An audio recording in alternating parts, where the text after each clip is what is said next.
Section 1. You will hear a telephone conversation between an operator and a caller. The caller is inquiring about car insurance. First, you have some time to look at questions 1 to 4.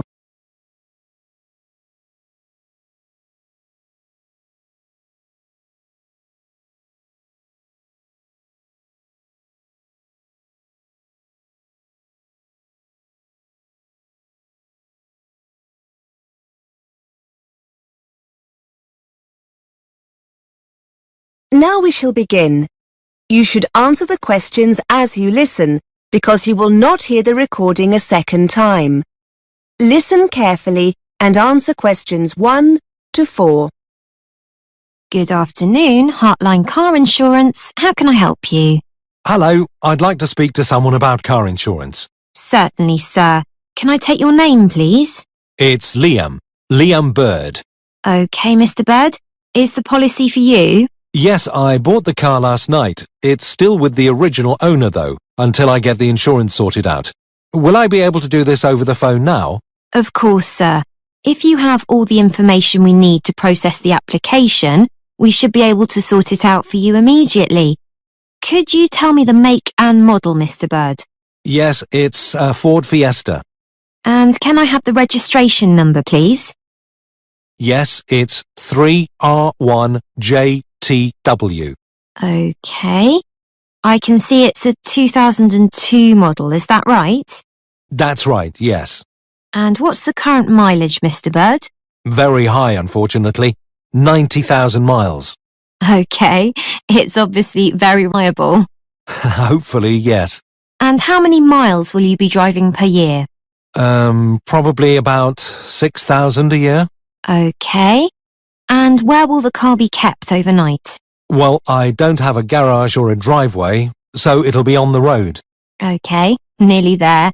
When would you like the policy to be effective from? Immediately, I suppose? Yes, I'm hoping to drive the car home this evening. So could I be covered from today? Yes, that's fine. Now, do you want fully comprehensive cover or third-party fire and theft? Just third-party fire and theft. It's only an old car. And how much no-claims bonus have you got, sir? 6 years. Before you hear more of the conversation, you have some time to look at questions 5 to 10.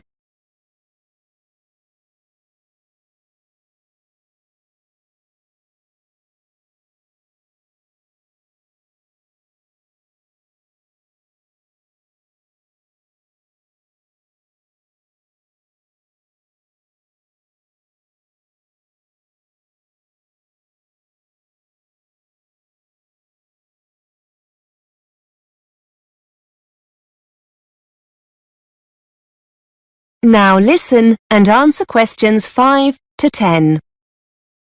OK. Have you decided to take up any of our additional cover options? Legal cover for a small fee each month. And we can offer a very competitive rate for driver injury insurance. Or we could... No thanks. Sorry, but I've already looked through what's available on your website and how much it all costs. I've got breakdown cover with another company, and the car comes with a spare set of keys, so I should be okay there. I'd like to take out the 14-day courtesy car, though, and keep my no-claims bonus. So I'll protect that, and I'd like to have the windscreen cover as well. OK, Mr. Bird. So that's third-party fire and theft with additional cover for a courtesy car, protected no-claims bonus and windscreen cover. That comes to £425. We'll need to see proof of your no-claims bonus. Can you send this to us? Yes, no problem at all. OK. I just need your payment details and I can process this for you. So, can I have your full name, please? It's Liam Bird. That's B-Y-R-D. And your address? 35 Botterville Crescent, Birmingham, B561ED. And your date of birth? The 11th of November, 1969. And your telephone number, Mr. Bird? 0121 677 9887. How will you be paying, Mr. Bird? By credit card? By debit card, if that's okay. Yes, fine. What kind of card is it? It's a Visa card. OK. Can you give me the full number that runs across the centre of the card? Yes, it's 2337 4006 2005 1551. And the 3-digit security number on the reverse of the card? OK, hang on. Yes, it's 426. Thank you. Finally, can I just ask you how you got to hear about our company? Yes, sure. I found you on the internet. Thanks. OK, your payment has been processed successfully. You're now covered, Mr. Bird. Would you like us to send your documents to you, or are you happy to download them from the website? Would you mind posting them to me, please? I'd like a paper copy and my printer's not working. No problem, Mr. Bird. That is the end of section 1. You now have half a minute to check your answers.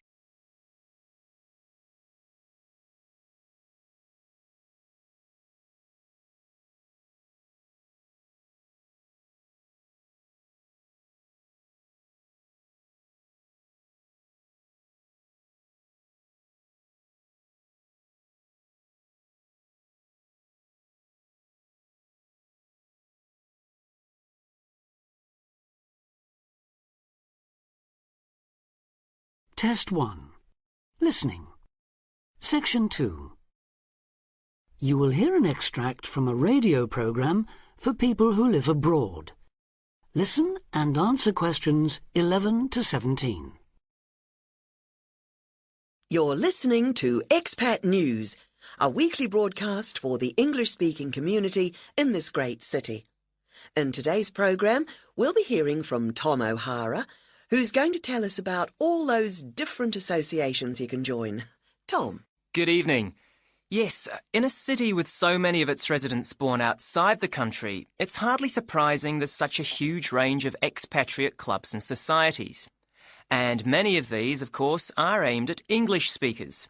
So, first and perhaps most obviously, we have the sports clubs, which in some cases field teams in things like rugby and tennis that compete against clubs in other parts of the country, or even abroad.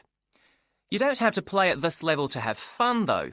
They can be just a great way to do some exercise, and of course to get to know other people, especially if you're new in town. The same can be said of the many hobby and interest clubs that have sprung up here.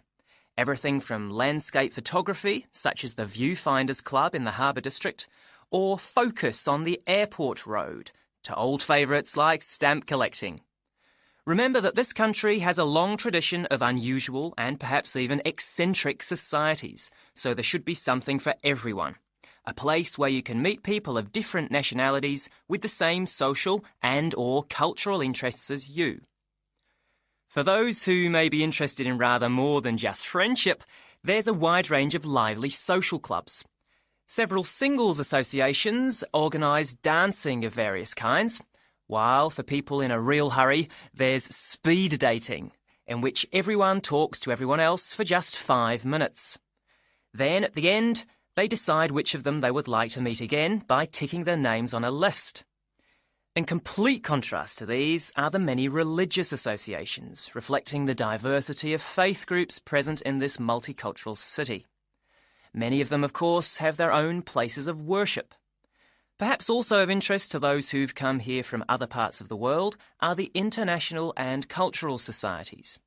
These often provide a meeting place for people from a specific country, China, for instance, and particular ethnic groups, such as Afro-Caribbeans. As in other major cities, we have here local branches of many charities, with names familiar around the world. Meetings of human rights organisations like Amnesty International are held regularly in English, as are those of environmental groups such as Greenpeace. All funds raised, by the way, go to the same kinds of good cause as they do in other countries you may have lived in. Inevitably, perhaps, there are also the political clubs, often connected with a particular party and, indeed, a particular country. So we have, for example, a local association of Republicans linked to and campaigning for that party in the US, and Liberal Democrats here doing the same for their party in Britain. Finally, on a lighter note, there's plenty to choose from in the performing arts. Whether you enjoy taking part or just watching and listening, you can take your pick from a whole range of groups. To take just a couple of examples, there's light opera at the Memorial Hall in the city centre, or a very lively amateur theatre company in the Park District. In summer, they give open-air performances of Shakespeare plays, free of charge.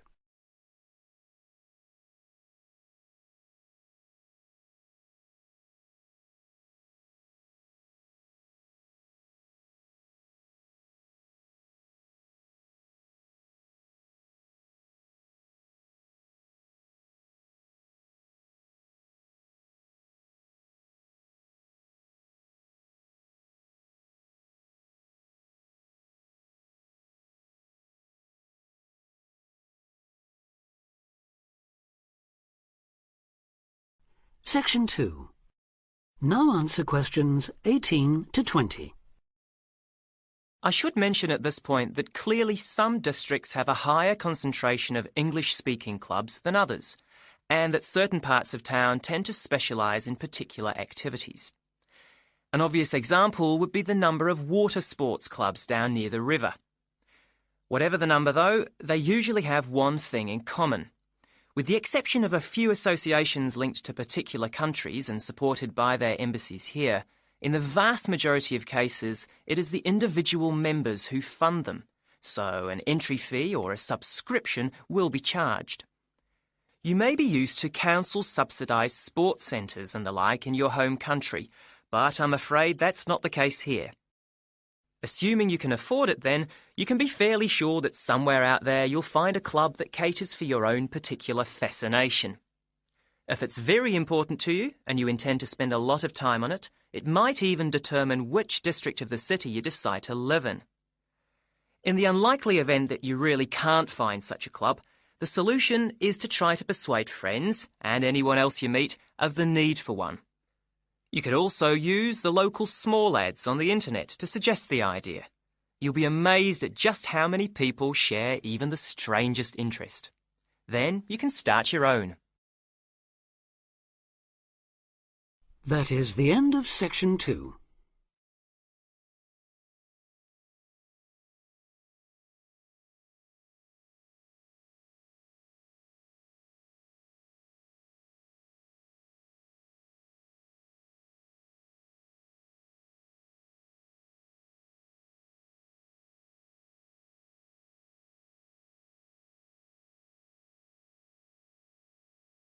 Now turn to Section 3. Section 3. You will hear two students talking about revising for exams. First, you have some time to look at questions 21 to 23.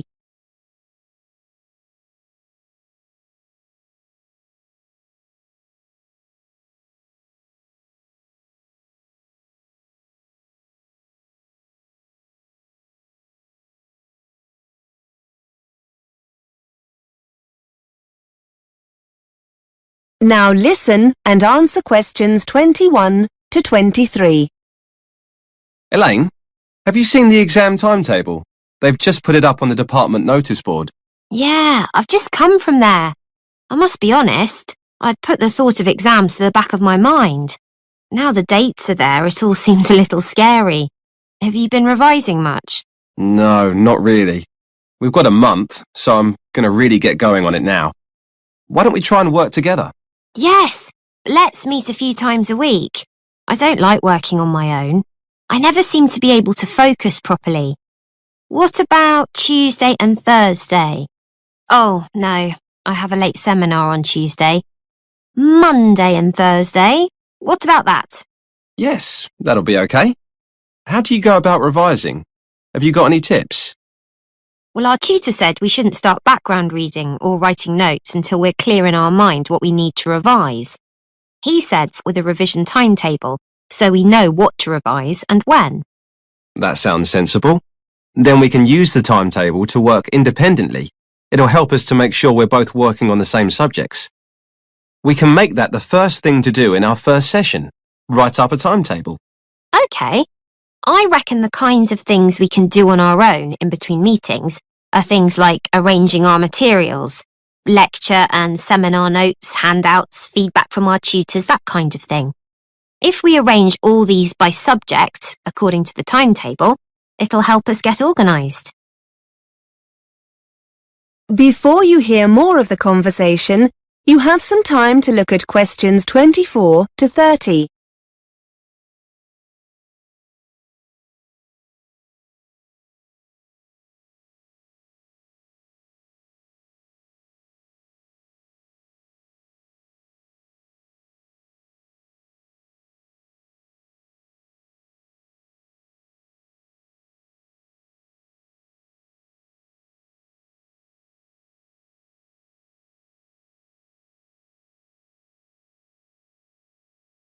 Now listen and answer questions 24 to 30. Good idea. Once we have all the content, I suppose we could make notes based on past exam papers. We had a talk about note-taking in one of the seminars. They reckon you shouldn't copy word for word. It helps to learn things if you paraphrase main points. And don't just copy loads of facts either. Try to get a feel for the main arguments or theories and match any facts to these. I also like using mind maps or spidergrams when I make notes. It means you can put down a lot of information, but so that it's nicely organised. It also means you can add new notes after, and bullet points. They really help you focus on main points rather than trying to link them together in sentences. We also need to remember to make a note of where the information comes from. The author, publisher, that kind of thing. That's really important. Otherwise, when you're writing the assignment, you can never remember where you got a particular quote from.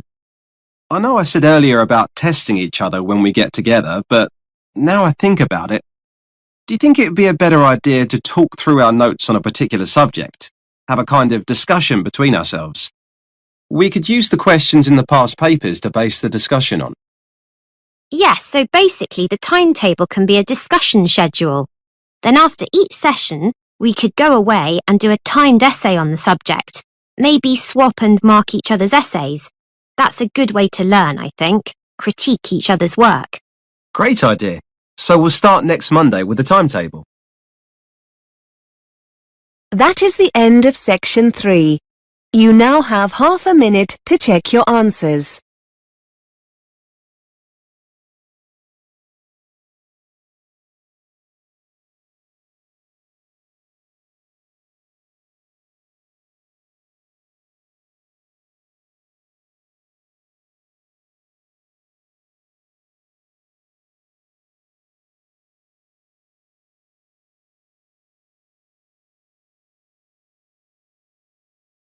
Test 1. Listening. Section 4.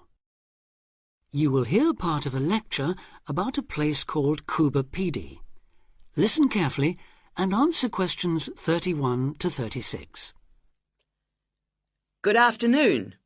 Today, we're continuing this series of talks on the development of the Australian outback with a look at Cuba Pedy, the desert town of opal mines and underground living, which lies 860 kilometres north of Adelaide and 690 south of Alice Springs.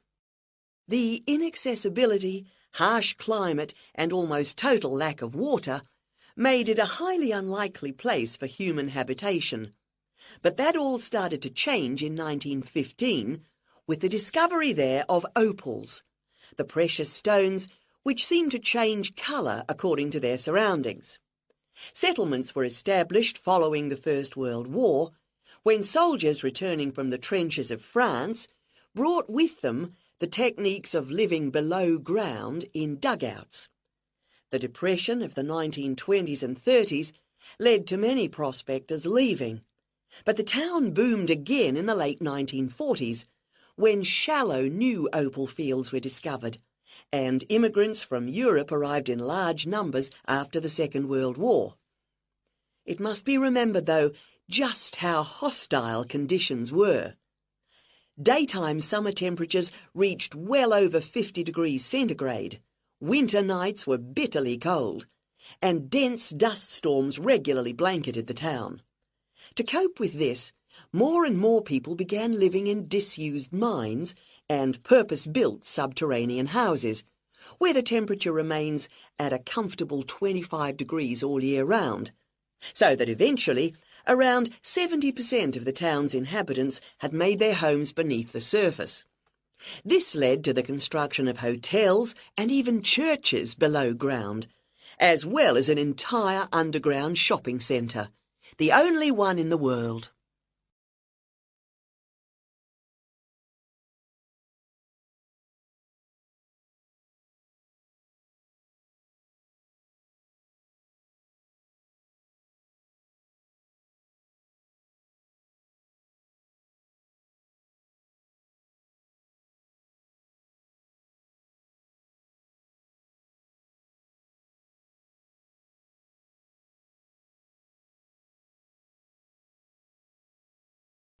Section 4. Now answer questions 37 to 40. Perhaps not surprisingly, this has now led to the emergence of a secondary industry, tourism. Increasing numbers of visitors come to see the tunnels and the caves with their ventilation shafts, the weird machines lying about in the town, and, just beyond it in the scorched red desert, the conical hills thrown up by the world's biggest opal mines. It's a logical stopping place for travellers too. The nearest town to Cooper Pedy is Woomera, in the prohibited area once used for launching space rockets. But even that is an enormous distance away. Within the town itself, there are plenty of hotel rooms and a number of ethnic restaurants. Remember that Cooper Pedy is one of the most multicultural places in Australia, with an estimated 45 nationalities represented, and its very own Opal Museum.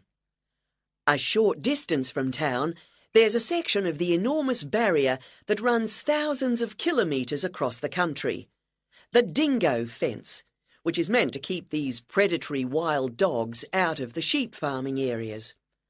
Another attraction just outside town are the sets of various films made there, including Mad Max 3, as well as The Red Planet and Until the End of the World. Names that reflect the harshness of the terrain and temperatures there. The name Cooper Pedy, incidentally, comes from an Aboriginal expression meaning white man's hole in the ground. Next, I'd like to go on to talk about Broken Hill, another mining town, but one that... That is the end of Test 1.